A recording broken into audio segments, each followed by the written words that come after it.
back to the Cities in Channel, another I Didn't Know That. We're going to have a look at the Leicester versus City programme, have a look at any odds, facts, stats in there, interesting things on Leicester's new sponsors. Yes, another betting company, but had a few problems which I wasn't aware of till I delved into it a little bit. So we'll have a talk about what's inside the programme.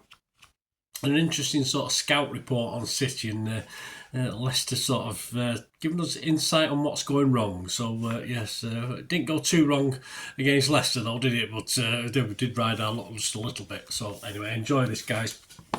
Much appreciated if you can stick with us. This, of course, this programme now is obviously available through various sites. Leicester isn't part of the Ignition Sports, of course, but you can get this. I got this personally from the game, but just keep your eyes out on various internet sites to get hold of a copy, and try the Leicester shop as well, guys, if you're interested in getting a copy. It's not bad. It's okay. It's more sort of Leicester-fied than anything with history stuff, but there's a couple of interesting things I've managed to find. £3.50 for 84 pages. Bilal El Kanousis is on the front cover. There's an article on the inside, nothing fantastically interesting to sort of delve into as far as we're concerned as City fans. What didn't you know about Leicester, or did you know you might have forgot? Well, as I said, we mentioned the sponsors. And they got new sponsors this summer, and it's a deal between BC Game and Leicester City, and it's worth just over 31 million over 2 years, and they were to become the first the club's front of shirt sponsor. I think they signed the deal in July time, but they had a bit of trouble. Yes, trouble in betting land. At the end of November, Leicester City announced that it will not exercise their right to seek a new shirt sponsor after their existing partner BC Game was declared bankrupt last week. We've been there, haven't we?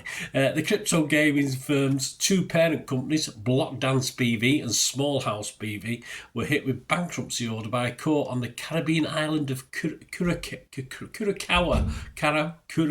Have you been? I have. Following a legal dispute triggered by their alleged failure to pay two customers winnings of more than 1.5 million. But obviously the lawyers, when they set up the small print for these betting companies, couldn't have been very good, could they? Because I know from my own experience of how being ripped off from betting companies. So obviously their small print's not very good, is it? But hey, there you go. Anyway, under Premier League rules, Leicester could seek to terminate their contract with BC Games, secure a replacement sponsorship, as bankruptcy is deemed an exceptional event. It certainly is. But the club have no plans to do so. BC Games City has no liquidity issues that is able to honour its 30 million 2-year sponsorship deal with Leicester, almost half of which has already been paid anyway. Leicester will review their position at the end of the season, ahead of the final year of the contracts, but have no major concerns at present. And BC Game is appealing against a bankruptcy order in Curacao, where the company is registered. It's just register in normal places and pay your taxes like everybody else, but hey, that horse has bolted, hasn't it, these days for these big companies? But there you go. What about City and Leicester? Well, Jamie Vardy, of course, who played against us, I thought he's about 52 now, isn't he? He didn't add to his 9 goals against City. He's the record holder for Leicester for goals against City. He got those in 20 previous games. He shared that record actually with a guy, an older player called Ernie Hine. He also scored 9 against City as well.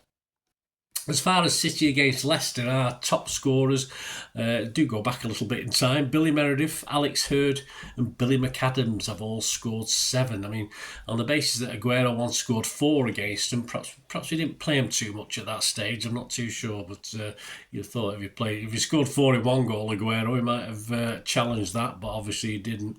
What about the last time? This is the last time, an interesting one. The last time a Leicester hat-trick was scored in this game was the 27th of September 2020, Jamie Vardy at the Etihad. And the last time a City hat-trick was scored was the 10th of February 2018, when, yes, that aforementioned Aguero scored 4 goals at the Etihad. The last Leicester own goal conceded was 11th of March 1989 at Main Road, a certain Tony Spearing scoring for us.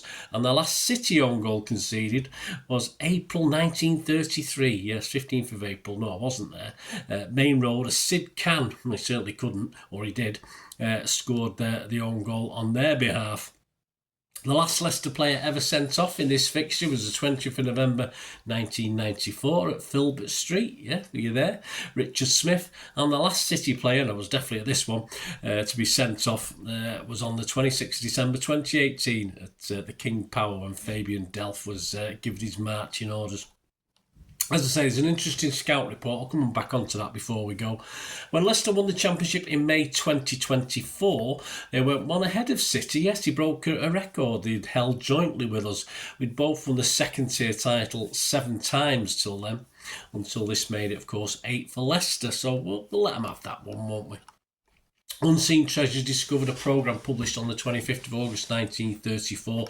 Several pages devoted to the death of Leicester manager then Peter Hodge, who had passed away unexpectedly just 11 days earlier in Perth. Hodge was also, of course, a very successful Manchester City manager, one of our better ones in the early days. He left Leicester to lead City in 1927, taking City to the second division title and then establishing us into the top flight. And then a 5-year offer from Leicester in 1932 tempted him back to the Foxes. But of course, only a couple of years into that contract, he passed away. The Heritage Snapshot's an interesting one. It captures Jordan Stewart, who I don't particularly remember, but he's opening the scoring at the City of Manchester Stadium in our first season there on the 9th of November 2003. And he's rushing there to celebrate with a future Blue. Yes, Ben Thatcher. So that was interesting to see. This was the 3-0 Leicester win. Also had Marcus Bent on the score sheet, and another Blue, yes, who had this was his Leicester appearance. It was a sandwich in between 2 City appearances, of course. Paul Dickoff was also on the score sheet that day. I don't think my lad, I think that was one where I think he celebrated really a lot, and I think my lad was a bit pissed off by it. He didn't like the fact that it's a guy that he well, I won't say he loved, but he adored as a supporter, had the temerity to celebrate scoring against us. But I don't think he ever quite forgive him. But there you go. Anyway, back to that scouting report. Let's see what Leicester have to say about what's going on at our place. Here we go. The blueprint of tactical finesse and innovation Pep Guardiola is always striving for improvement at Etihad Stadium. While renowned for his winning pedigree at the centre of that, his ever-evolving philosophy has inspired a generation of coaching disciples. With his flexible setups and introduction of inverted fullbacks, just 2 concepts he's continued to adapt and nurture in recent times. Retaining possession, however, has remained a constant throughout his time in Manchester, once again recording a league-high 62.7% control. Man City looked to overwhelm the opposition with fluid movement in and around the box, trying to force cracks in the defence by drawing opposition central to afford wingers and overlapping personnel more space in wide areas. When a chance to shoot finally represents itself, Man City, for the first time in Guardiola's reign, are underperforming in terms of XG, minus 1.7, with a lack of goals from midfield proving to be the problems. Savinho, Ilkay Gundogan, Phil Foden and Bernardo Silva all striving for their usually high standards.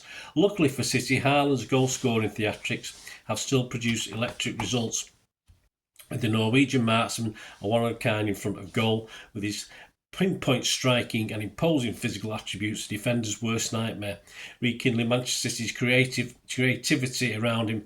Therefore, is crucial in harnessing the 24-year-old's devastating potential. But for all the tactical tweaks and refinements, first and foremost, Man City need to overcome this psychological hurdle sooner rather than later to retain their spot at the Premier League summit.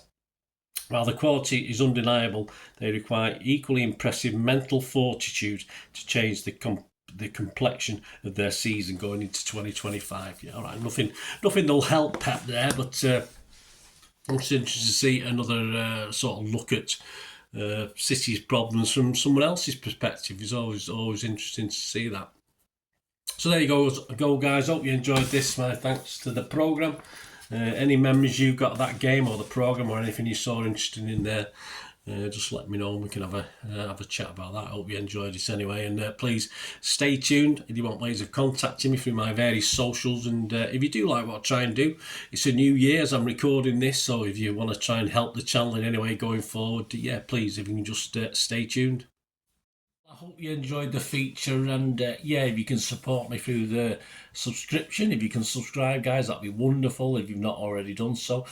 We do actually have memberships at the moment, just 99p a month, so you get access to all my city stuff, including all the history vlogs, dozens and dozens not been published yet that you get immediate access to, and every time I do a edit and do a vlog, you get immediate access to it as well. So you can have a copy of scripts as well if you want any hard copy of the sort of things I do on matches and teams and managers and players, etc, etc. So if you can join the membership, that'd be wonderful. We do have sponsors at the moment. P6505 are our current sponsor. They have a little eBay shop, so if you check in the comments section, there's a link there to the shop. They sell movie posters from the 90s and 2000s. They sell DVDs, some classic Hollywood movies, some classic foreign language ones.